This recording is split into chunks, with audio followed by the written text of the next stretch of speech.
UDF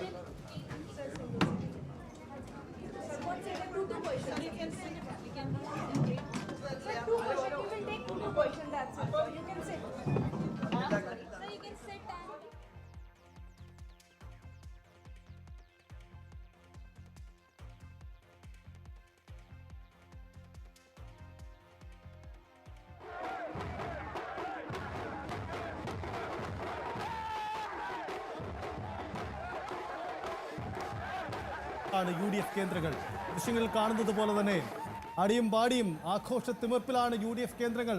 സംസ്ഥാനത്തെമ്പാടും 10 വർഷത്തിന് ശേഷം അധികാരത്തിൽ തിരികെ വരുന്ന പാർട്ടി, തൊട്ട എല്ലാ രാഷ്ട്രീയ തന്ത്രങ്ങളും വിജയം കണ്ട പാർട്ടി, അങ്ങനെ ഒരു മുന്നണിയുടെ സമ്പൂർണ്ണമായ രാഷ്ട്രീയ വിജയം കൂടിയായി ഇത് മാറുകയാണ്. ഇടതുപക്ഷം അവരുടെ ശക്തി കേന്ദ്രങ്ങളിലടക്കം അതിഭയങ്കരമായ തിരിച്ചടികളും തോൽവികളും നേരിട്ട തെരഞ്ഞെടുപ്പ് കൂടിയായി ഇത് മാറുന്നു എന്നതാണ് സാഹചര്യം.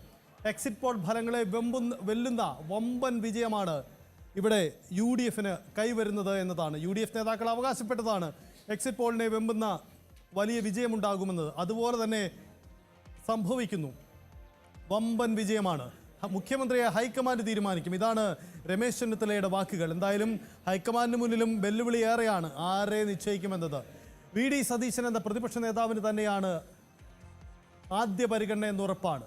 കാരണം VD സതീശൻ മുന്നോട്ട് വെച്ച പ്രചരണ തന്ത്രങ്ങൾ, പ്രതിപക്ഷ നേതാവ് എന്ന നിലയിൽ അദ്ദേഹത്തിൻ്റെ തന്ത്രങ്ങളൊക്കെ വിജയം കണ്ട ഒരു തെരഞ്ഞെടുപ്പായി മാറുകയാണ്. ഇത്രയും വലിയൊരു വിജയത്തിൽ സ്വാഭാവികമായും ആദ്യ ചോയ്സ് VD സതീശൻ എന്നതാവും. എന്തായാലും കോൺഗ്രസ് ഹൈക്കമാൻഡിൻ്റെ ഗൗരവമുള്ള തിരക്കിട്ട ചർച്ചകളാണ് ഇനി നടക്കാൻ പോകുന്നത്. വരുന്ന മണിക്കൂറുകളിൽ അതിൻ്റെ തുടർ നീക്കങ്ങളൊക്കെ നമുക്ക് പ്രതീക്ഷിക്കാം. എന്തായാലും സംസ്ഥാനത്ത് UDF തരംഗം, വലിയ വമ്പൻ തരംഗം, അതാണ് പ്രതിഫലിച്ചത്. അതാണ് നമ്മൾ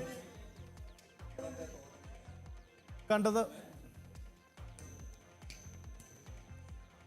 സംസ്ഥാനത്തിന്റെ തെരഞ്ഞെടുപ്പ് ചിത്രങ്ങൾ ഓരോന്നായി പുറത്തു വരികയാണ്. അപ്പോൾ വൈക്കം, കോട്ടയം ജില്ലയിലെ വൈക്കം എന്ന സുരക്ഷിത ഇടം കൂടി ഇടതുമുന്നണിക്ക് കൈവിടുന്നു എന്നതാണ് സാഹചര്യം. കാരണം അവിടെ ഉണ്ടാകുന്ന തിരിച്ചടി ഇടതുപക്ഷത്തിനെ സംബന്ധിച്ച് അതിസങ്കീർണമാണ്, നിർണായകമാണ്.